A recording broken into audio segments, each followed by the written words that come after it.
আমাৰ মাননীয় সভাপতি শ্ৰী লুৰিণজ্যোতি গগৈ ডাঙৰীয়া আছে, তেখেতে আজিৰ সংবাদমেল সম্বোধন কৰিব। আৰু আজিৰ সংবাদমেলত মাননীয় সভাপতি মহোদয়ৰ উপৰি আমাৰ দলৰ সম্পাদক অমৃত খাটনিয়াৰ ডাঙৰীয়া আছে মুখপাত্ৰ, মই প্ৰচাৰ সম্পাদক আৰু মুখপাত্ৰ জিয়াউৰ ৰহমান, অমিতাভ বৰঠাকুৰ তেখেত হৈছে প্ৰচাৰ সম্পাদক, তেখেত হৈছে জইণ্ট ছেক্ৰেটাৰী, যুটীয়া সম্পাদক আৰু মুখপাত্ৰ। মই মাননীয় সভাপতি মহোদয়ক সংবাদমেল আৰম্ভ কৰিবৰ কাৰণে অনুৰোধ জনাইছোঁ। শ্ৰদ্ধাৰ সাংবাদিক বন্ধুসকল,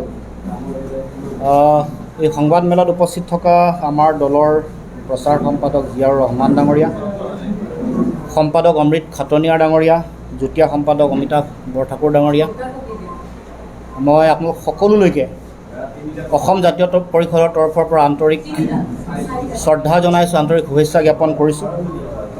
আমি কেইবাটাও অতি গুৰুত্বপূৰ্ণ বিষয় লৈ আজি সংবাদমেল আয়োজন কৰিছোঁ।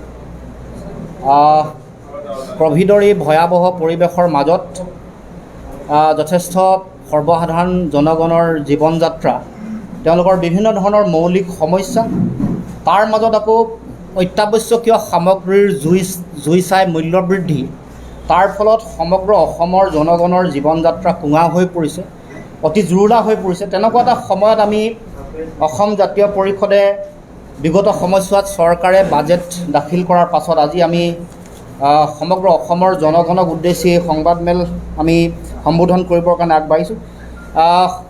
আন বিষয়সমূহ, মৌলিক বিষয়, সৰ্বসাধাৰণ জনগণৰ মূল বিষয়সমূহলৈ যোৱাৰ আগতে এটা ৰাজনৈতিক বিষয় আমি উত্থাপন কৰিব খুজিছোঁ। আহি থাকিবলগীয়া দিনসমূহত অসম বিধানসভাৰ উপ নিৰ্বাচন অনুষ্ঠিত হ'ব। 4টাকৈ সমষ্টি ইতিমধ্যে ইয়াৰ যিসকল জনপ্ৰতিনিধি সেইসকলৰ পদ খালী হৈ আছে।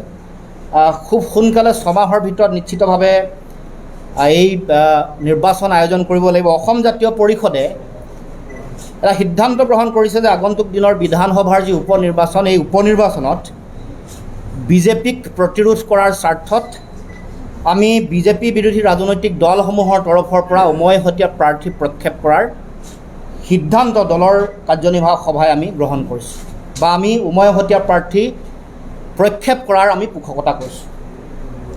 দ্বিতীয় বিষয়টো হ'ল দুৰ্নীতি।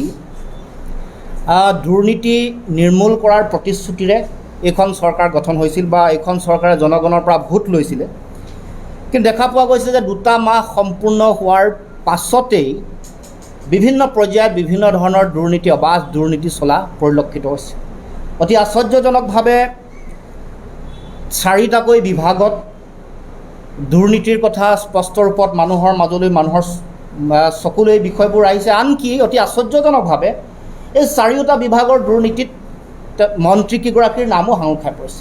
কিন্তু আজিলৈকে কোনো ধৰণৰ তদন্ত, কোনো ধৰণৰ ব্যৱস্থা গ্ৰহণ কৰা পৰিলক্ষিত হোৱা নাই। মুখ্যমন্ত্ৰী ডাঙৰীয়াৰ উদ্যোগতো কোনো ধৰণৰ তদন্ত আজিলৈকে ঘোষণা কৰা নাই। বিশেষকৈ নগৰ উন্নয়নৰ ক্ষেত্ৰত আপোনালোকে জানে যে নগৰ উন্নয়ন বিভাগৰ মন্ত্ৰীগৰাকী এই কথাত সাঙুৰ খাই পৰিছিল বিভিন্ন ধৰণৰ বিষয়ক লৈ।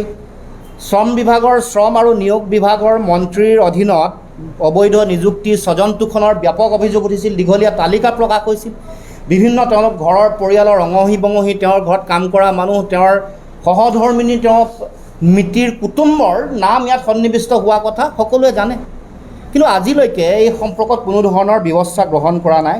তাৰ উপৰি ট্ৰান্সপৰ্ট ডিপাৰ্টমেণ্টত অবৈধভাৱে পেট্ৰল ডিপু আবণ্টন দিয়াৰ কথাটো আহিছিল। তাৰ লগত মন্ত্ৰীগৰাকীয়ে সাঙুৰ খোৱা কথাও আহিছিল। মন্ত্ৰীগৰাকীক যেতিয়া আপোনালোকে সংবাদ মাধ্যমে প্ৰশ্ন উত্থাপন কৰিলে, তেওঁ চালে বেৰে কোবোৱা কথাৰে জনগণক বিভ্ৰান্ত কৰিবৰ কাৰণে বিভিন্ন ধৰণৰ বক্তব্য আগবঢ়ালে। আনকি দায় হৰা ধৰণৰ কথাও ক'লে, তেওঁ গম নোপোৱাৰ কথাও ক'লে। এইটো অতি আশ্চৰ্যজনক কথা।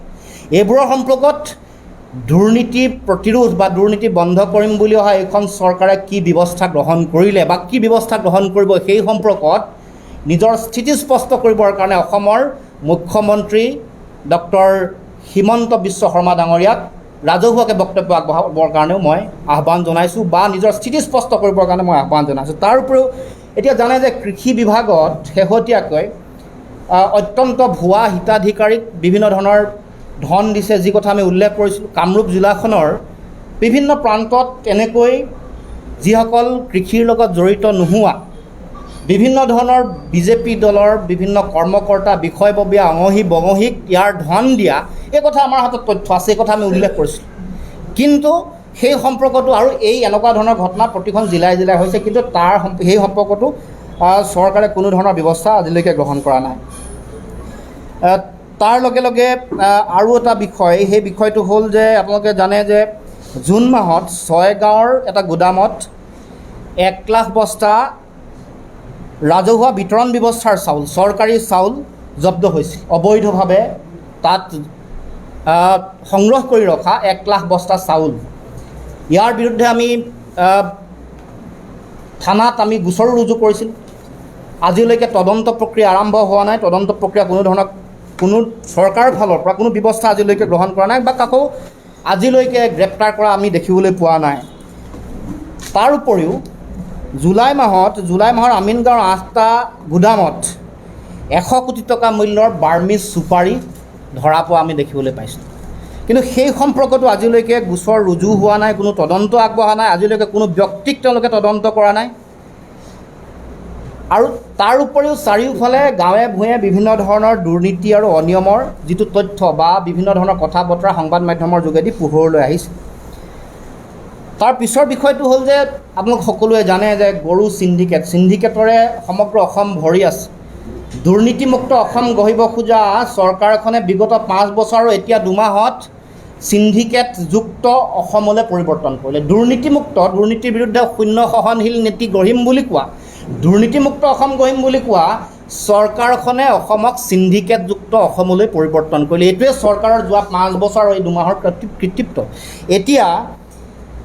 এতিয়া মুখ্যমন্ত্ৰী ডাঙৰীয়াই যোৱা 4 জুলাই তাৰিখে নিজ মুখেৰে ক'লে যে অসমত মাহত 1000 কোটি টকাৰ গৰু চিণ্ডিকেটৰ অবৈধ ধন লেনদেন হয়। মাহত 1000 কোটি টকা মানে 1 বছৰত 12,000 কোটি টকা আৰু 5 বছৰত 60,000 কোটি টকা। চৰকাৰ কাৰ আছিল? বিজেপি দলৰ চৰকাৰ। সেই সময়ত মুখ্যমন্ত্ৰীৰ দায়িত্বত আছিল সৰ্বানন্দ সোণোৱাল ডাঙৰীয়া। বিগত 5 বছৰত 60,000 কোটি টকাৰ যদি গৰুৰ চিণ্ডিকেটৰ নামত অবৈধ লেনদেন হৈছে, তেতিয়াহ'লে সেই সম্পৰ্কত তেওঁলোকে কি ব্যৱস্থা গ্ৰহণ কৰিছে বা কৰিব?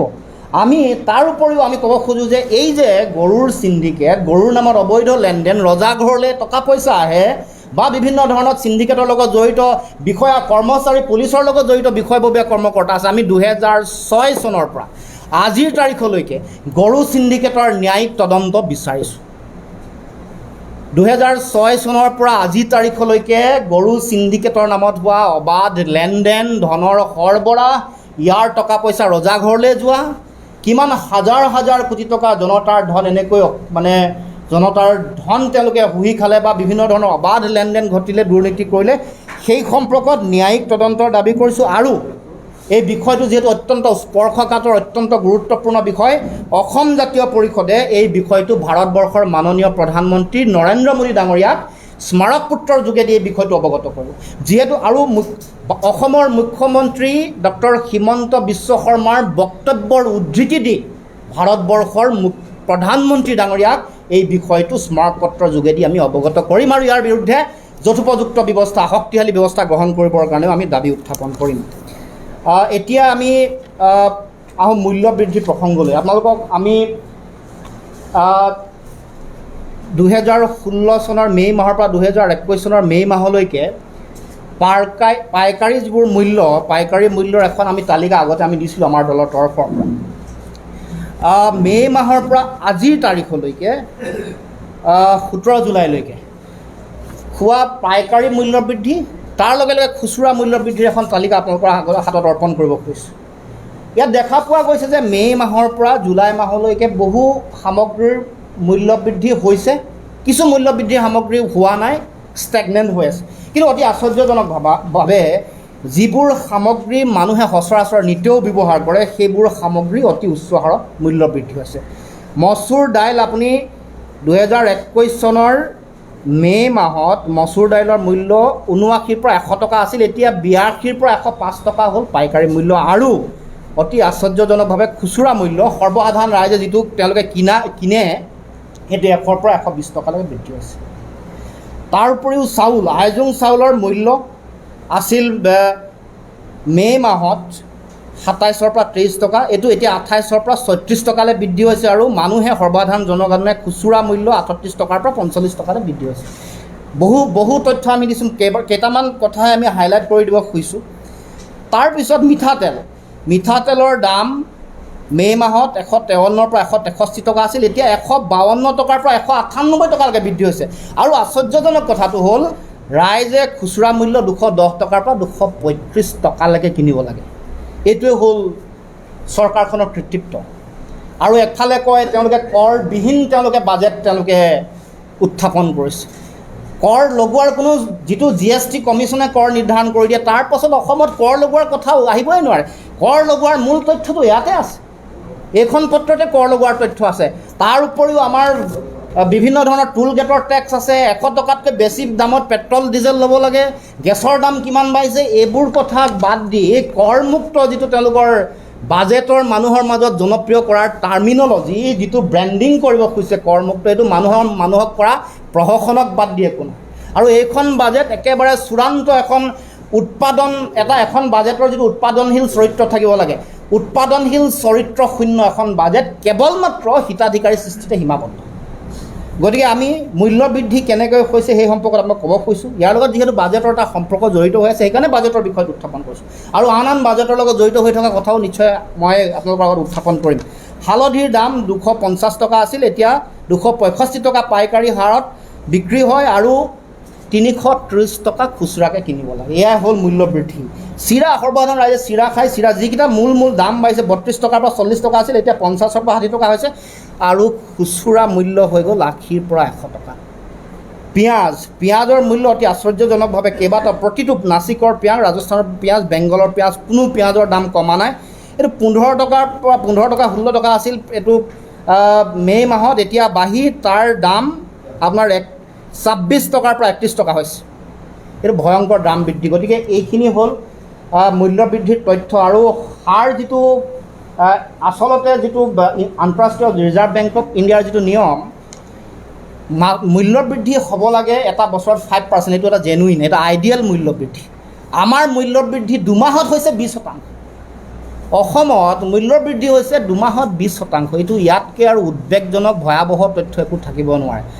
যিবোৰ কথা মানুহে আজি উপলব্ধি কৰিব পৰা নাই, যিমান আগবাঢ়িব, কৰোণাৰ পৰিৱেশ যিমান বৃদ্ধি হ'ব আৰু আমাৰ ইয়াত যিমান দিনলৈকে লকডাউন বা কণ্টেইনমেণ্ট জ'ন বা এনেকুৱা ধৰণৰ পৰিৱেশ যিমান দিনলৈকে থাকিব, বন্ধ হৈ থাকিব, তাৰ যিমান দীঘলীয়া হ'ব সিমানে মানুহে মৰ্মে উপলব্ধি কৰিব। এতিয়া তাৰ বিপৰীতে কিন্তু চৰকাৰে ৰাইজক সকাহ দিবৰ কাৰণে কোনো ধৰণৰ ব্যৱস্থা গ্ৰহণ কৰা নাই। এতিয়া আহোঁ আমি ক'ভিডৰ পৰিস্থিতিক লৈ। আমি যথেষ্ট তথ্য আপোনালোকক দিব খুজিছোঁ। আৰু এইবাৰ বাজেটখনক কোৱা হৈছে যে তেওঁলোকে ক'ভিড বা এই কৰোণাটোক মূল বিষয় হিচাপে লৈ কৰোণাৰ পিছত ক্ষয় ক্ষতি হোৱা কথা বতৰা কেনেকৈ তেওঁলোকে মোকাবিলা কৰিব, ক'ভিড সৃষ্ট পৰিৱেশ কেনেকৈ নিয়ন্ত্ৰণ কৰিব, সেই সম্পৰ্কক লৈ তেওঁলোকে এইখন বাজেট তেওঁলোকে তৈয়াৰ কৰা বুলি কৈছে। আৰু কৈছে যে ক'ভিড বিৰোধী যিটো কাম কাজ তেওঁলোকে এটা জন আন্দোলনলৈ পৰিৱৰ্তন কৰিব। আৰু মুখ্যমন্ত্ৰী ডক্টৰ হিমন্ত বিশ্ব শৰ্মা ডাঙৰীয়াই যোৱা 21 জুন তাৰিখে কৈছিল যে 10 দিন মিছন মোডত ভেকচিনেশ্যন দিব। তাৰপিছত বাজেটত এইবাৰ ক'লে যে এইটো এটা জন আন্দোলনলৈ পৰিৱৰ্তন কৰিব।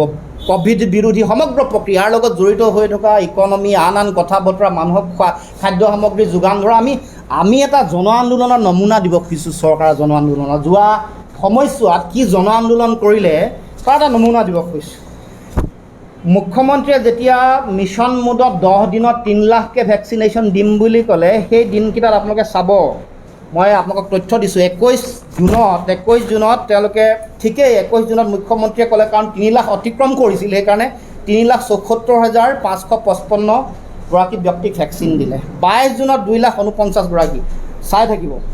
23 জুনত আকৌ 3,57,000 গৰাকী, 24 জুনত 1,58,077 গৰাকী, 25 জুনত 1,59,997 গৰাকী, 26 জুনত 1,49,709 গৰাকী, 27 জুনত 10,347 গৰাকী, আৰু 28 জুনত 1,21,824 গৰাকী, 29 জুনত 29,270 গৰাকী আৰু 30 জুনত 13,001 গৰাকী। সৰ্বমুঠ 16,24,587 মানুহক দিলে জুন মাহৰ 10 দিনত।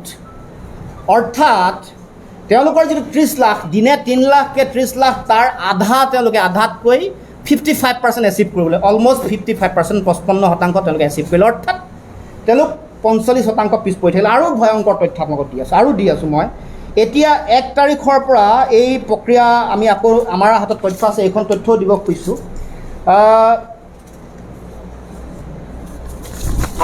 আজিলৈকে তেওঁলোকে সৰ্বমুঠ তেওঁলোকে ভেকচিন দিছে তেওঁলোকে 87,64,839 গৰাকীক ড'জ দিছে। তাৰে দুপালিকে দিয়া মানুহৰ সংখ্যা হ'ল 15,27,039 গৰাকী। অৰ্থাৎ 2 মাহ সম্পূৰ্ণ হৈছে এইখন চৰকাৰ গঠন হোৱা। 2 মাহত 15 লাখ মানে 1 মাহত 7.5 লাখ। 7.5 লাখ দুপালিকে সম্পূৰ্ণ হ'লেহে ভেকচিনেশ্যন প্ৰক্ৰিয়াটো সম্পূৰ্ণ হ'ব। চৰকাৰে কৈছিল আগষ্টৰ 15 তাৰিখে প্ৰথম তেওঁলোকে শেষ কৰিব সকলোকে ভেকচিন দি। আৰু এতিয়া মন কৰক 7.5 লাখকৈ যদি পাৰ মান্থ হয় আপোনালোকে নিজে হিচাপ কৰক ডিচেম্বৰত শেষ হ'বনে নহয়। এইবাৰ এগৰাকী মন্ত্ৰীয়ে ক'লে যে ডিচেম্বৰত শেষ হৈ যাব। 15 লাখ হৈছে 2 মাহত, 1 মাহত 7.5 লাখ। 7.5 লাখকৈ যদি পাৰ মান্থ দিয়ে কিমান দিন দিব লাগিব ভেকচিন দিবৰ কাৰণে। এখন মই ভেকচিন কিমান এল'কেট কৰিছে চেণ্ট্ৰেল গভৰ্ণমেণ্টে জুলাই মাহৰ কাৰণে মই আপোনালোকক অৰ্পণ কৰিছোঁ। ইয়াত 23 লাখ ভেকচিন এল'কেট কৰিছে এইখনত। সেই সম্পৰ্কতো চৰকাৰে কোনো ধৰণৰ আজিলৈকে তথ্য দিয়া নাই। 23 লাখ ভেকচিন এল'কেট কৰাৰ পাছতো কিন্তু তেওঁলোকৰ যিটো হাৰ ভেকচিন দিয়াৰ হাৰ আপুনি আচৰিত হ'ব। আজি কেৱল মাত্ৰ 22টা কেন্দ্ৰতহে ভেকচিন দি আছে, কেৱল মাত্ৰ। আজি 22টা কেন্দ্ৰত ভেকচিন দি আছে। আৰু চৰকাৰৰ ভেকচিনৰ কেন্দ্ৰৰ সংখ্যা আছে 819টা। তাৰে 798টা চৰকাৰী আৰু ব্যক্তিগত খণ্ডত অধীনত 21টা কেন্দ্ৰত তেওঁলোকে ভেকচিনেশ্যন দি আছে। আমি সমগ্ৰ কথাটোৰ লগত চৰকাৰৰ বাজেট, তেওঁলোকৰ চিন্তা, বাজেটত পোৱা কথা আৰু তেওঁলোকৰ ইয়াত ওলাই পৰা স্বৰূপ, তেওঁলোকৰ জন আন্দোলনমুখী চৰিত্ৰ, এইটো আপোনালোকৰ আগত আমি দাঙি ধৰিব খুজিছোঁ। এইটোৱে হ'ল মানে চৰকাৰে দুটা মিছন মোডত ভেকচিন দিয়া আৰু জন আন্দোলনে পৰিৱৰ্তন কৰাৰ উদাহৰণ। আজি 22টা কেন্দ্ৰতহে কেৱল মাত্ৰ ভেকচিন তেওঁলোকে দি আছে। আজি দেওবাৰ, আজি 22টা কেন্দ্ৰত কেৱল মাত্ৰ ভেকচিন দি আছে। এই তথ্য আপোনালোকক দিব খুজিছোঁ। গতিকে আমি আৰু এটা তথ্য আমি দিব খুজিছোঁ। কৰোণা মহামাৰীৰ সংক্ৰমণৰ এইটো দ্বিতীয় ঢৌ চলি আছে, দ্বিতীয় ৱেভৰ সময়লৈকে চৰকাৰৰ প্ৰথম ৱেভৰ আৰম্ভণিৰে পৰা চৰকাৰে বিভিন্ন ধৰণে ৰাইজৰ পৰা সাহায্য লৈছে। যোৱাবাৰ প্ৰথম ৱেভৰ সময়ত ফাৰ্ষ্ট ৱেভ যেতিয়া আহিলে তেতিয়া স্বাস্থ্যমন্ত্ৰী ডাঙৰীয়াই আৰোগ্য নিধি কৰিছিল, আপোনালোকে সকলোৰে মনত আছে। মুখ্যমন্ত্ৰী ডাঙৰীয়াই আকৌ সুকীয়াকৈ মুখ্যমন্ত্ৰী সাহায্য পুঁজিলে ধন সংগ্ৰহ কৰিছিল, দুই ধৰণে ধন সংগ্ৰহ কৰিছিল, নিশ্চয় আপোনালোকৰ মনত আছে। এইবাৰ বাৰু স্বাস্থ্যমন্ত্ৰীয়ে সুকীয়াকৈ আৰোগ্য নিধিৰ কাৰণে ধন সংগ্ৰহ কৰিবলৈ সুযোগ সুবিধা পোৱা নাই। কিন্তু মুখ্যমন্ত্ৰীৰ সাহায্য পুঁজিলে ধন ৰাইজে দি আছে। খুব আমি যথেষ্ট ভাল পাইছোঁ, সকলো ৰাইজে অতি উৎসাহেৰে দিছে। বিভিন্ন ব্যক্তিগত খণ্ড, ৰাজহুৱা খণ্ডৰ উদ্যোগ প্ৰতিষ্ঠানে লক্ষ লক্ষ টকা দিছে, খুব ভাল কথা। কিন্তু আমাৰ বিষয়টো হ'ল, আমাৰ প্ৰশ্ন হ'ল যে আৰোগ্য নিধিৰ যি ধন তেওঁলোকে সংগ্ৰহ কৰিছিল আৰু সেই সময়ৰ মুখ্যমন্ত্ৰীয়ে সংগ্ৰহ কৰা ধন, সেইবোৰ তেওঁলোকে কৈছিল যে ক'ভিডৰ কাৰণে তেওঁলোকে বিভিন্ন বিচনাযুক্ত ক'ভিডৰ কাৰণে স্পেচিয়েল তেওঁলোকে চিকিৎসালয় বনাব, বিভিন্ন ধৰণৰ তেওঁলোকে ICU বেডেড হস্পিটেল কৰিব। কিমান কৰিলে, কি কাম কৰিলে, এই শ্বেতপত্ৰ প্ৰকাশ কৰিব লাগে। মুখ্যমন্ত্ৰী ডাঙৰীয়ালৈ আহ্বান জনাইছোঁ, শ্বেতপত্ৰ প্ৰকাশ কৰিব লাগে। আৰু এতিয়া মুখ্যমন্ত্ৰীয়ে সাহায্য পুঁজিলে কৰোণাৰ লগত যুঁজিবৰ কাৰণে যিসকল মানুহে জনসাধাৰণৰ ব্যক্তিগত খণ্ড, ৰাজহুৱা খণ্ডৰ প্ৰতিষ্ঠানে যিবোৰ টকা পইচা দি আছে, সেইবোৰ তেওঁলোকে ক'ত খৰচ কৰিব সেই সম্পৰ্কত ৰাজহুৱাভাৱে শ্বেতপত্ৰ প্ৰকাশ কৰিবৰ কাৰণে আহ্বান জনাইছোঁ। জনতাৰ ধন, ৰাইজে জনাৰ অধিকাৰ আছে। যদিও মুখ্যমন্ত্ৰীৰ সাহায্য পুঁজি বা আৰোগ্য নিধিৰ ধন নহওক লাগিলে, কি কৰিলে আৰোগ্য নিধিত কাম শ্বেতপত্ৰ প্ৰকাশ কৰিব লাগে। আৰু কি কৰিব মুখ্যমন্ত্ৰীৰ সাহায্য পুঁজি বা কিমান আহিলে সেই সম্পৰ্কত ৰাজহুৱা তথ্য প্ৰকাশ কৰিবৰ কাৰণে মই আহ্বান জনাইছোঁ। আৰু এটা বিষয়, সেই বিষয়টো যোৱাকালি আপোনালোকে দেখিছে যে এটা অসমত এটা বিৰল দৃশ্য, অসমৰ মাননীয় মুখ্যমন্ত্ৰী ডাঙৰীয়াই ড্ৰাগছৰ যিবোৰ ড্ৰাগছ ধৰা পৰিছে সেইবোৰ জ্বলাইছে। এটা উৎসৱমুখৰ এটা পৰিৱেশ, সাংঘাতিক। সংবাদ মাধ্যমসমূহতো একদম প্ৰথম পৃষ্ঠাত এখন ছবি। কোনোবা মানুহ মৃত্যু হ'লে মানে সমাধিত যেনেকৈ তুলি চিতাত জ্বলায়, তেনেকুৱা এটা পৰিৱেশৰ মাজেৰে কালি এটা কাৰ্যসূচী কৰা মুখ্যমন্ত্ৰী ডাঙৰীয়াক দেখিবলৈ পাইছোঁ। আমি ভাল পাইছোঁ। ড্ৰাগছ ধৰিব লাগে, ড্ৰাগছমুক্ত অসম তেওঁলোকে বা ৰাগিয়াল বস্তুমুক্ত অসম কৰিবৰ কাৰণে তেওঁলোকে যি ব্যৱস্থা গ্ৰহণ কৰিছে, আমি সদায় তাক আদৰণি জনাইছোঁ আৰু প্ৰয়োজন। বিগত সময়ছোৱাত তেওঁলোকৰে চৰকাৰ আছিল, ইমান ঘৰে ঘৰে ইমান কেজিয়ে কানি, হিৰ'ইন, কোকেইন এইবোৰ কেনেকৈ থাকি গ'ল, আমি অতি আশ্চৰ্যজনক কথা। গতিকে আমাৰ মূল কথাটো হ'ল যে ড্ৰাগছ ধৰিব লাগে, যিসকল ইয়াৰ লগত অপৰাধী আছে অতি কঠোৰৰ পৰা কঠোৰতম শাস্তি পাব লাগে। তাৰ কাৰণে আইন আছে। আইনখন আপোনালোকে সকলোৱে জানে যে NDPS, drugs and psychotropic substance act 1985। এইখন এক্টৰ মতে ড্ৰাগছ যিসকলে সৰবৰাহ কৰে, যিসকলে ড্ৰাগছ খায়, ড্ৰাগছ সামগ্ৰী, এনেকুৱা ধৰণৰ সামগ্ৰী ডিছপ'জ কেনেকৈ কৰিব লাগে, সকলো ধৰণৰ কথা বতৰা ইয়াত উল্লেখ আছে। ড্ৰাগছ কেনেকৈ ডিছপ'জ কৰিব সেই সম্পৰ্কত স্পেচিফিক কথা আছে। আৰু এইখন এখন একদম হাইলি এখন টেকনিকেল, খুব চাইণ্টিফিক এখন এক্ট এখন। আমাৰ কথা হ'ল যে কালি যে এই যে ড্ৰাগছসমূহ জ্বলাই দিলে, আমাৰ সন্দেহ এটাই যে ইয়াক লৈয়ে চাৰ্জশ্বিট বনে। ইয়াৰ পৰা ড্ৰাগ টেষ্টিং লেবৰেটৰীৰ পৰা ৰিপৰ্ট আহে, তাৰ ওপৰত ভিত্তি কৰি চাৰ্জশ্বিট বনে, তাৰ ওপৰত ভিত্তি কৰি যিসকল অপৰাধী তেওঁলোকৰ কঠোৰৰ পৰা কঠোৰতম শাস্তি হয়। কিন্তু আমাৰ কথাটো হ'ল যে এই যে জ্বলাই দিয়া হ'ল ৰাজহুৱাকৈ, আচলতে ইয়াৰ যোগেদি এই অপৰাধীসকলৰ তেওঁলোকৰ এভিডেঞ্চবোৰ শেষ কৰি দিব বিচৰা হৈছে নেকি, নাইকিয়া কৰি দিব বিচৰা হৈছে নেকি? যিমান প্ৰয়োজন এখন ভাল শক্তিশালী চাৰ্জশ্বিট বনোৱা, তাতকৈ বেছি ড্ৰাগছ জ্বলাই মানুহৰ মাজত জনপ্ৰিয় হোৱাৰ পপুলাৰিটি স্থান কৰিবৰ কাৰণে চৰকাৰে এই কাম কাজ কৰিছে নেকি, সেইটো জনগণৰ মাজত সন্দেহ হৈছে। কাৰণ আইনে এই কথা কৈ দিছে কেনেকৈ কৰিব লাগে, ডিছপ'জ কেনেকৈ কৰিব লাগে, সেইটোতো আৰু বেলেগে কৰিব লগা কথা নাই। এইটো গৃহ বিভাগৰ বিষয় নহয়। মানে গৃহ বিভাগে জ্বলোৱাটো দায়িত্ব, মই নাভাবোঁ যে মুখ্যমন্ত্ৰী ড্ৰাগছ জ্বলোৱাটো তেওঁৰ দায়িত্বটো হ'ল যে অপৰাধীসকলে কোনো কাৰণতে হাৰি যাব নোৱাৰাকৈ চাৰ্জশ্বিট তৈয়াৰ কৰি যাতে, কাৰণ এতিয়া যদি এইটো যদি এটা দিনত যদি প্ৰমাণ হয় ড্ৰাগছটো জ্বলোৱাৰ কাৰণে এভিডেঞ্চ নাইকিয়া হৈ গুচি গৈছে, কাৰণ 2 মাহৰ কথা, 2 মাহত মইতো নাভাবোঁ যে ড্ৰাগ টেষ্টিং লেবৰেটৰীৰ পৰা সকলো ধৰণৰ টেকনিকেল ফৰ্মেলিটি, সকলো লিগেল ফৰ্মেলিটি শেষ কৰি আনি তেওঁলোকৰ ৰিপৰ্ট বনিব। 2 মাহ হৈছে, চৰকাৰে এইটো গোটেই প্ৰক্ৰিয়াটো আৰম্ভ কৰা এমাহ হৈছে। গতিকে এই কথাবোৰ আচলতে লক্ষ্য ৰাখিব লাগিব, এইটোহে মূল কথা। গতিকে আমাৰ মনৰ কথা, জনতাৰ মনৰ কথা আৰু এইখন আইনে কোৱা কথা বতৰাৰ সম্পৰ্কতহে আমি ক'ব খুজিছোঁ। গতিকে আপোনালোকে এই বিষয়ত নিজৰ আগন্তুক দিনত সকলোৱে লক্ষ্য ৰাখিব বুলি মই আশা ৰাখিছোঁ। অসমৰ জনগণকো এই বিষয়টো লক্ষ্য ৰাখিবৰ কাৰণে মই আহ্বান জনাইছোঁ। গতিকে বাজেট সম্পৰ্কীয় কথা আমি কৈছোঁৱেই। বাজেটত আমি আশানুৰূপ সম্ভাৱনা এটা আমি দেখা পাইছোঁ, কাৰণ ড্ৰাগছ কেনেকৈ ডিছপ'জ কৰিব সেই সম্পৰ্কত আইনখনে কৈছে নহয়, NDPS-এ কৈছে 1985-ৰ যিখন narcotic drugs and psychotropic substance act 1985, dispose কৰা, অপৰাধীক ধৰা, তেওঁলোকৰ হিৰ'ইন, কোকেন, কাৰণ সকলোতে কিমান পাৰ্চেণ্টেজ আছে, ধৰা পৰা 10 কেজি হিৰ'ইন কোকেনত অৰিজিনেল পাৰ্চেণ্টেজটো কিমান, কি মিক্স কৰিছে তেওঁলোকে, সেই সকলো তথ্যটো লেবৰেটৰীৰ পৰা আহিব লাগিব, তাৰ ওপৰত ভিত্তি কৰি চাৰ্জশ্বিট বনিব। সকলো কথা, ইভেন সেই যে ছাবষ্টেঞ্চ, সেই সামগ্ৰী ডিছপ'জ কৰিবৰ কাৰণে এইখন আইনে নীতি নিৰ্দেশনা দিছে। কাৰণ আইনৰ ঊৰ্ধত আপুনিও নহয়, ময়ো নহয়, মুখ্যমন্ত্ৰী মহোদয়ো নহয়। আইন আমাৰ সকলোৰে ওপৰত, সংবিধান আৰু আইনৰ ঊৰ্ধত আমি কোনো নহয়। গতিকে উৎসৱমুখৰ পৰিৱেশতকৈ, পপুলাৰিটি স্থানতকৈ অপৰাধীৰ শাস্তি বেছি গুৰুত্বপূৰ্ণ, এইটো কথা মনত ৰাখিব লাগিব।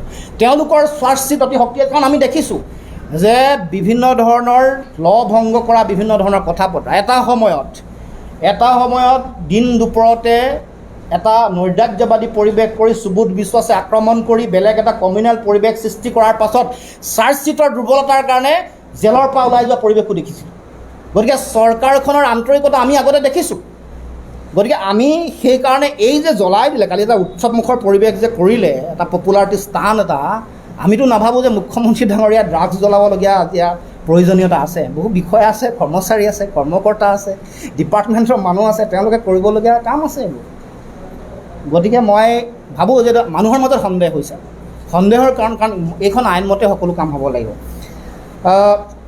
কিন্তু এটা কথা, এটা ছেইম টাইম, কাৰণ আজিকালি কথা ক'লে টুইষ্ট কৰি দিয়ে, অপৰাধীয়ে কঠোৰৰ পৰা কঠোৰ শাস্তি পাব লাগে, এইটো মূল কথা, আৰু আইনমতে হ'ব লাগে, NDPSৰ মতে হ'ব লাগে, এইটো হ'ল মূল কথা।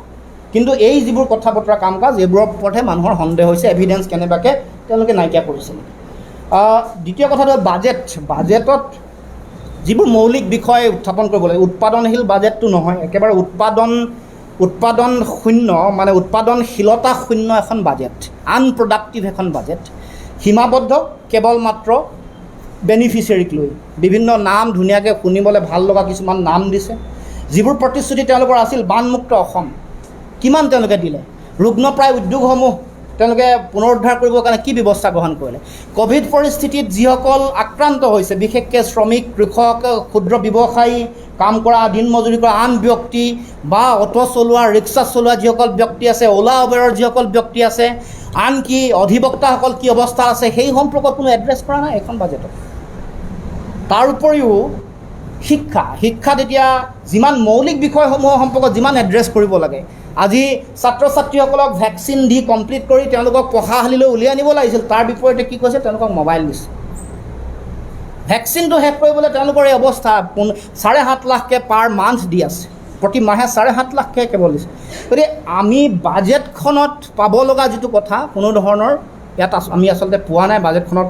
আৰু আচৰিত কথাটো, আশ্চৰ্যজনক কথা, এতিয়া নতুন মেডিকেল কলেজ তেওঁলোকে দিবলৈ ওলাইছে, কিন্তু আপোনালোকে সকলোৱে জানে যে মেডিকেল কলেজৰ ইনস্পেকশ্যনলৈ যেতিয়া মেডিকেল কাউন্সিল অফ ইণ্ডিয়া আহে, তেতিয়া Barpeta medical college, Jorhat medical কলেজত নথকা কিছুমান তাৰ প্ৰফেচাৰ ডিব্ৰুগড় মেডিকেল কলেজ, বা আছাম মেডিকেল কলেজ বা গুৱাহাটী মেডিকেলৰ পৰা পঠাব লাগে। এইটো এটা নিয়মীয়া পৰিৱেশ, সকলোৱে জানে। যদি এইটো কথা উল্লেখ কৰা নহয়, যদিও ইয়াৰ কাউণ্টাৰ চৰকাৰে দি থাকে, কিন্তু সঁচা বাস্তৱ হ'ল প্ৰয়োজনীয় প্ৰফেচাৰ নাই, প্ৰয়োজনীয় আন সামগ্ৰী নাই, কেৱল মাত্ৰ মেডিকেল কলেজ। আৰু 8মহীয়া বাজেট এখন, আগষ্টৰ পৰা মাৰ্চলৈকে বাজেট এখন, 8 মাহত এখন মেডিকেল কলেজ, 3খনকৈ মেডিকেল কলেজ সম্ভৱ।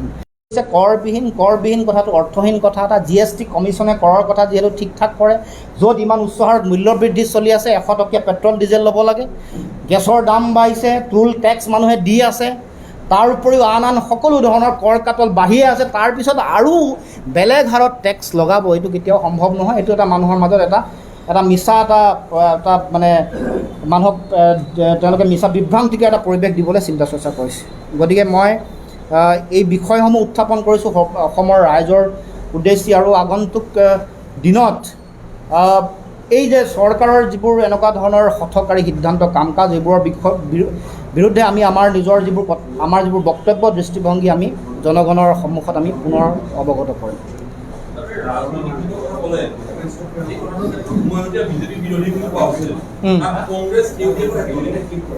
নহয়, উমৈহতীয়া আমি এলায়েন্সৰ কথালৈ অহাই নাই, এতিয়ালৈকে এলায়েন্সৰ কোনো কথা কোৱা নাই। আমি কথা কৈছোঁ যে বিজেপি বিৰোধী কেৱল মাত্ৰ এগৰাকী উমৈহতীয়া প্ৰাৰ্থী।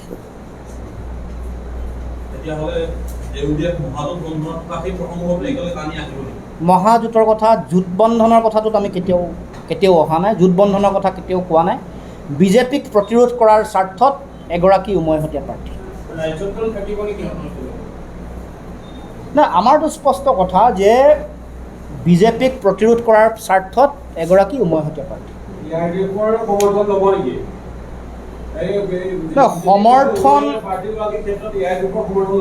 সমৰ্থন আৰু এলায়েন্স সেই সম্পৰ্কীয় কথা অহা নাই। এটা কথাটো হৈ গ'ল যে মূল কথাটো হ'ল বিজেপিক প্ৰতিৰোধ কৰাৰ স্বাৰ্থত এটা সমষ্টিত এগৰাকী প্ৰাৰ্থী প্ৰক্ষেপ কৰাৰ পোষকতা কৰিছে।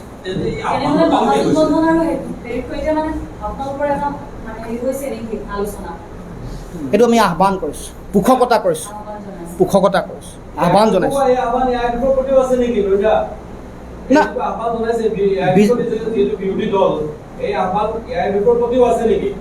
নহয়, এটা সমষ্টিত এগৰাকী প্ৰাৰ্থী, উমৈহতীয়া প্ৰাৰ্থী, বিজেপি বিৰোধী।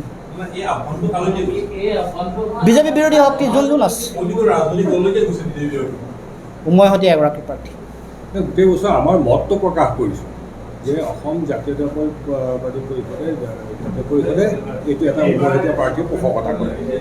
ইয়াৰ পৰিপ্ৰেক্ষিতত এতিয়া আলোচনা বিলোচনা সেইখিনি একো হোৱা নাই, কোন আহিব কোন যাব যিটো ভুল কৰিলে ইলেকশ্যনত যে আপোনালোকৰ কাৰণে হওক বা ৰাইজৰ দলৰ কাৰণে বিজেপি কেইবাটা সমষ্টিত জিকিলে, এইবাৰ এইটো ভুল যাতে নহওক তাৰ কাৰণে আপোনালোকে বিৰোধী শক্তি একত্ৰিত নাই, সেইটো আমি কেতিয়াও ভুল বুলি কোৱা নাই। আমাৰ দৃষ্টিভংগী আদৰ্শ আজিও স্পষ্ট যে আমি ৰাষ্ট্ৰীয় ৰাজনৈতিক দল সাম্প্ৰদায়িক ৰাজনৈতিক শক্তিৰ লগত আমি কেতিয়াও আজি মহাজোঁটত জোটবন্ধনত নাযাওঁ, কিন্তু আমি বিজেপিক প্ৰতিৰোধ কৰাৰ স্বাৰ্থত প্ৰতিহত কৰাৰ স্বাৰ্থত এগৰাকী উমৈহতীয়া প্ৰাৰ্থী দিয়াটো আমি পোষকতা কৰিছোঁ। কথাটো স্পষ্টকৈ বুজি লওক, ইয়াত জোটবন্ধনৰ কথা অহা নাই।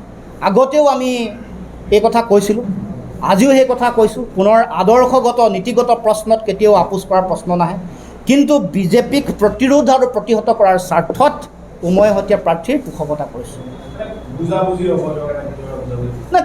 বুজাবুজি উমৈহতীয়া প্ৰাৰ্থী বুলি ক'লে বুজাবুজি মহাজোঁট একেলগে একে ডাইচত উঠি বক্তব্য ৰাখিব লাগিব, সেইটো কথা অহা নাই।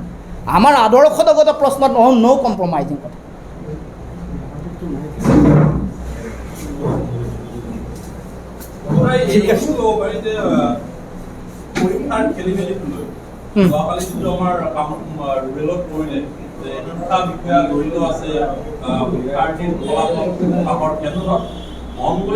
আৰম্ভ কৰি এটা ৰেকেট আৰম্ভ হৈছে, অৰ্থাৎ ষ্টাৰ ডিষ্টিংশ্যন বা ব্যৱস্থা শিক্ষা বিভাগৰ কি অভিজ্ঞ পদ্ধতি আহিছে, তেতিয়াহ'লে ফলাফল কিমান শুদ্ধ হ'ব তাকে প্ৰশ্ন লৈ গৈছে। চাওক, নাই আমিতো ফুল প্ৰুফ মেকানিজিম এটা বিচাৰিছিলোঁ আৰম্ভণিৰ পৰা। চাওক, আমি দুটামান কথা স্পষ্টকৈ কৈ ৰাখিছিলোঁ যে এতিয়া চৰকাৰে ব্যৱস্থাটোৰ সম্পৰ্কত নিজৰে প্ৰশ্ন, তেওঁলোকে সেইকাৰণে ইকুৱেলাইজিং টেষ্ট পাতিব লাগে বুলি এখন নটিচ উলিয়াই দিছে। আমাৰ কথাটো হ'ল যে ছাত্ৰ ছাত্ৰীসকলৰ ওপৰত দুবাৰ কিয় হাৰাশাস্তি কৰিছে। তেওঁলোকে আজি বঞ্চিত হৈছে ৰাষ্ট্ৰীয় আন্তঃৰাষ্ট্ৰীয় পৰ্যায়ত প্ৰতিযোগিতাত অৱতীৰ্ণ হ'বলৈ হ'লে তেওঁলোকে যে এতিয়া এই যে এনেকুৱা এটা ব্যৱস্থাৰ মাজত তেওঁলোকৰ ইভালুৱেশ্যন হ'ব, তেওঁলোকৰ মাৰ্কিং ছিষ্টেম হ'ব, তাৰ পাছত এইবাৰ চাৰ্টিফিকেট লোৱাৰ পাছত তেওঁলোকে আকৌ কলেজৰ অধ্যাপক অধ্যাপিকা বা টেট পৰীক্ষাত অৱতীৰ্ণ হ'বলৈ হ'লে বোলে আকৌ পুনৰ তেওঁলোকে ইকুৱেলাইজিং পৰীক্ষা এটা দিব লাগিব। ইকুৱেলাইজিং পৰীক্ষা টেট পৰীক্ষাটো দিওঁতে বেলেগ বেলেগ প্ৰান্তৰ বিভিন্ন পাৰ্চেণ্টেজৰ ল'ৰা ছোৱালীৰ মাজত ইকুৱেলাইজিং তেওঁলোকে সেইটোৱে টেটৰ যিটো পৰীক্ষা। তাৰ উপৰিও এই 21 চনৰ এই দুয়োটা বেষ্টৰ মানুহক আকৌ ইকুৱেলাইজিং টেষ্ট লোৱা কথাটো আচলতে তেওঁলোকৰ ওপৰত এটা দুটা হেঁচা, তেওঁলোকক অলপ বিশেষ ধৰণে চোৱা হ'ব। তেওঁলোকে ইকুৱেলিটিটো আন মানুহৰ লগত নাথাকিব। সেইকাৰণে প্ৰথমে কৈছিলোঁ যে মেকানিজিম মেচিনাৰী যি ঠিক কৰক যাতে তেওঁলোকে ন্যায় পায়। এই সন্দেহটো চৰকাৰে প্ৰথমেই কৈ দিছে যে তেওঁলোকে বেছি নম্বৰ পাব, কোনোবাই কয় কম নম্বৰ পাব।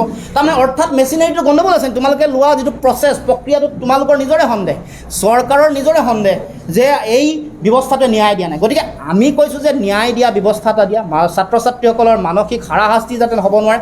আৰু এতিয়া যিহেতু এই কথাবোৰ আহিছে যে টকা পইচাৰ লেনদেন হৈছে, এইবোৰ কথাই গোটেই প্ৰক্ৰিয়াটো ফুল প্ৰুফ যে নহয়, এই কথাটোকে প্ৰমাণ কৰিছে। এই কথাটো আমি আগতে আশংকা ব্যক্ত কৰিছিলোঁ, আমি সংবাদমেল পাতি এই কথাটো আমি আগতে কৈছোঁৱেই, বাৰে বাৰে কৈছোঁ। এনেকুৱা হ'ব বুলি আমি অসম জাতীয় পৰিষদে আজিৰ পৰা 15-20 দিনমান আগত সংবাদমেল অনুষ্ঠিত কৰি আমি কৈছিলোঁ যে এইটোৱে হ'বলৈ গৈ আছে। চৰকাৰে যিটো মেকানিজমত পৰীক্ষা পাতিবলৈ গৈছে, সেই মেকানিজমত লেকুনা আছে, তাত দুৰ্নীতি হ'ব, স্বজন তোষণ হ'ব। এই কথাটো আজিৰ পৰা 15-20 দিন আগত সংবাদমেল পাতি আমি ইয়াতে বহি কৈছিলোঁ আপোনালোকৰ আগত, আৰু কালি সেইটো হ'ল ওলাই গ'ল। স্বজন তোষণ হৈছে, দুৰ্নীতি হৈছে, এইটো ওলাই গ'ল। আমি আশংকা প্ৰকাশ কৰাটোৱে সত্য প্ৰমাণিত হ'ল। নাই, তেনেকুৱা কোনো কথা নাই, কাৰণ এইবোৰ বিষয়ে আমাৰ দলৰ মাজত কাৰ্যনিৰ্বাহকত আলোচনা বিলোচনা কৰি পৰৱৰ্তী সিদ্ধান্ত হ'ব। কোন হ'ব প্ৰাৰ্থী, ক'ত খেলিব, ক'ত নেখেলিব, সেই সম্পৰ্কত পৰৱৰ্তী চাওক, এইটো কোনো ধৰণৰ তেনেকুৱা ব্যক্তিগত কথা বতৰা ইয়াত নিৰ্ভৰ নকৰে। ইয়াত হৈ গ'ল আমি এটা গণতান্ত্ৰিকভাৱে চলা এটা দল, আমি আমাৰ কাৰ্যনিৰ্বাহকত আলোচনা বিলোচনা কৰি কোন হ'ব প্ৰাৰ্থী সেই সম্পৰ্কত আমি চূড়ান্ত সিদ্ধান্ত ল'ম। থেংক ইউ ছ' মাছ, আপোনালোক সকলোকে ধন্যবাদ জনাইছোঁ। আৰু চাহ একাপ খাই যাব, আপোনালোকক চাহ খাবলৈ অনুৰোধ কৰিলোঁ। হয় হয় হয়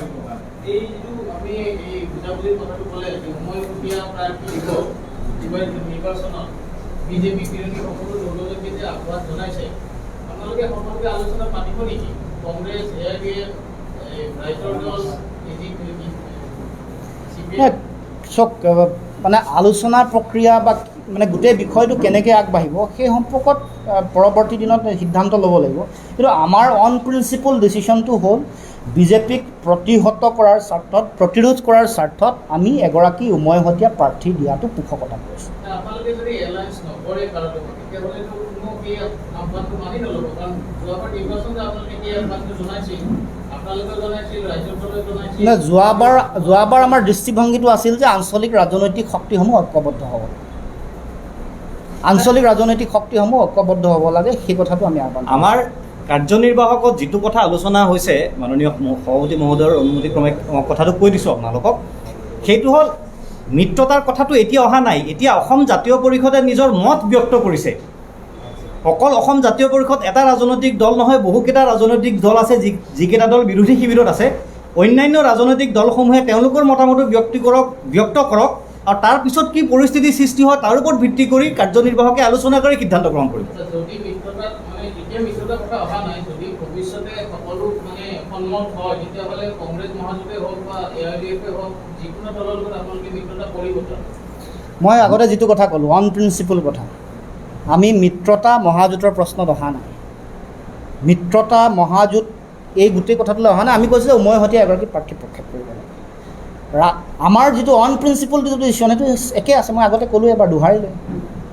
আমাৰ কিন্তু যেন খোকোজা থাকি গ'ল লৰিতা, মানে বিষয়টো এনেকুৱা, যদি তেনেকুৱাই হয় মানে উমৈহতীয়া প্ৰাৰ্থিত্বৰ কথা, তেতিয়াহ'লে হয় মহাজোঁট বন্ধন হওক বা ৰাইজৰ দল হওক বা জাতীয় পৰিষদ হওক, কাৰোবাৰ এজন প্ৰাৰ্থী থাকিব লাগিব। Definitely. যদি সেইটো হয়, তেতিয়াহ'লে সেই আণ্ডাৰষ্টেণ্ডিঙৰ লেভেলটো ক'ৰ পৰা ষ্টাৰ্ট হ'ব, আপোনালোকে কি ভাবে? একদম মানে ডাইৰেক্ট প্ৰশ্ন সেইটো। ক'ৰ পৰা ষ্টাৰ্ট হ'ব সেইটো ঠিক কৰি ল'ব লাগিব মেকানিজমটো। চাওক, মহাজোঁটত অংশগ্ৰহণ কৰাৰ প্ৰশ্নটো কেতিয়াও অহা নাই। আদৰ্শগত কথাটো একেই ৰাখিছোঁ। ৰাষ্ট্ৰীয় ৰাজনৈতিক দল আৰু সাম্প্ৰদায়িক ৰাজনৈতিক দলৰ সম্পৰ্কত আমাৰ যিটো দৃষ্টিভংগী সেইটো স্পষ্ট আছে। কিন্তু বিজেপিক প্ৰতিহত কৰাৰ স্বাৰ্থত এগৰাকী উমৈহতীয়া প্ৰাৰ্থী, পাৰ্থক্যটো ধৰিব পাৰিছেনে? অন প্ৰিন্সিপল আদৰ্শগত প্ৰশ্ন, আমাৰ আদৰ্শৰ দৃষ্টিভংগীত অকণমানো পাৰ্থক্য অহা নাই। কিন্তু যিহেতু বিজেপিক প্ৰতিহত কৰিব লাগে, প্ৰতিৰোধ কৰিব লাগে, সেইকাৰণে এগৰাকী উমৈহতীয়া প্ৰাৰ্থী। বুজি পাইছেনে? বিৰোধী বুলি কওঁতে AIDF যিটো সোমাই আছে তাৰ মাজত আপোনালোকে উপনিৰ্বাচন AIDF সহায় ল'ব উমৈহতীয়া প্ৰাৰ্থীৰ ক্ষেত্ৰত। ৰাষ্ট্ৰীয় ৰাজনৈতিক দল আৰু সাম্প্ৰদায়িক ৰাজনৈতিক দলৰ সম্পৰ্কত আমাৰ দৃষ্টিভংগী একে আছে। বুজি পাইছেনে? আমি আগতে কি যিটো দৃষ্টিভংগী লৈছোঁ, ৰাষ্ট্ৰীয় ৰাজনৈতিক দল বুলি ক'লে কাক কৰিছে? ৰাষ্ট্ৰীয় ৰাজনৈতিক দল আৰু সাম্প্ৰদায়িক ৰাজনৈতিক শক্তি। আমাৰ দলৰ যিটো দৃষ্টিভংগীত কেতিয়াও কম্প্ৰমাইজ নাই কৰা, কম্প্ৰমাইজ নকৰোঁ। কিন্তু বিজেপিক প্ৰতিহত কৰাৰ স্বাৰ্থত আমি এগৰাকী উমৈহতীয়া প্ৰাৰ্থী দিয়াটো পোষকতা কৰিছোঁ। বিজেপি দলে এখন জাল পাতি থৈছে যে তেওঁলোকে ৰাজনীতিৰ কথা ক'লে AIDFৰ প্ৰসংগ উত্থাপন কৰে। আমি অসমৰ ৰাইজক আহ্বান জনাওঁ, অনুৰোধ কৰোঁ যে বিজেপিৰ সেই জালখনত আপোনালোকে ভৰি নিদিব। অসমত সাম্প্ৰদায়িক ৰাজনৈতিক দল যেনেকৈ বিজেপি, তেনেকৈ AIDFও। আমাৰ দৃষ্টিভংগী স্পষ্ট। বাৰে বাৰে এই কথাটো উত্থাপন কৰাৰ লগে লগে বিজেপিৰ জালখনতহে ভৰি দিয়া হয়। সাম্প্ৰদায়িকতা, সাম্প্ৰদায়িক ৰাজনৈতিক দলৰ মাজত কোনো ধৰণৰ পাৰ্থক্য নাই, এইটো স্পষ্ট। কংগ্ৰেছ বা AIDF মানে ধৰক ৰাষ্ট্ৰীয় ৰাজনৈতিক শক্তিৰ লগত মানে মিত্ৰতা নকৰে, তেতিয়াহ'লে কাৰ লগত কৰিব? কাৰণ CPMৰ লগত কৰি বা ধৰক CPMৰ ৰাষ্ট্ৰীয় ৰাজনৈতিক কনফিউজ কিয় কৰিছে? আদৰ্শগত প্ৰশ্নত কোনো ধৰণৰ কম্প্ৰমাইজ আমাৰ নাই। কিন্তু বিজেপিক প্ৰতিহত কৰাৰ স্বাৰ্থত, বিজেপিক বাধা দিয়াৰ স্বাৰ্থত উমৈহতীয়া প্ৰাৰ্থী দিয়াটো পোষকতা।